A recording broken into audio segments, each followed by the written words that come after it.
On San Antonio's Voice tonight, I have never done this on purpose, but tonight I am going to make my co-anchor mad, or at least embarrassed, because if this story was about anybody else, we'd have already brought it to you days ago. But you see, Delaine Matthew didn't want us to mention that she helped save a man's life after an accident. It's a great story because she didn't want it to seem like she was patting herself on the back. Well, tough Delaine, I know you're not, but a man says that he is alive because of you, and it's been on Facebook now on the radio, so you are overruled, and we're going to tell people about it. Just I usually am overruled. A week and a half ago, Paul Hernandez blew a tire. He spun out on 281. He got out of his car, was hit by another. We covered this story. His leg was nearly severed. He was left in the middle of the highway. Well, it turns out Delaine was going home from work, stopped, got out, saw what she needed to do. Doctors and police say she saved Paul's life by putting a tourniquet on the leg, which was barely hanging on, and kept him from bleeding to death, and then she followed it up. A couple of days later, she and Tech Sergeant Mark Esposito, there on the right, who was also at the scene, he calmed Paul down. He worked on his face. It was also, affected. They visited him in the hospital. Delaine's been back to see him again, and sorry, Delaine, but this is an amazing story. We'd do it if it was anybody else.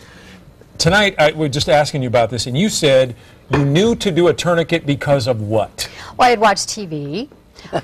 Yes. Shark Week, actually, but I'm not being silly. I think we know more than we think we know. We just don't know it until we need to know it. I would have pegged you as maybe squeamish, or you walked up there. There were still cars going by you. There was.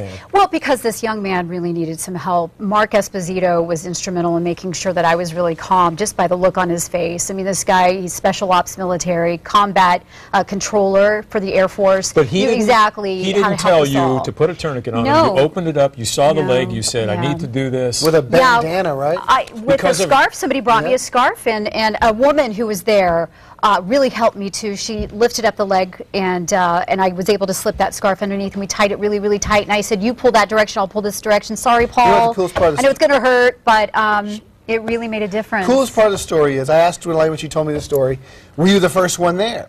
And she said no, that she didn't even see the accident. And so what happened was, it happened, and other cars decided to keep driving.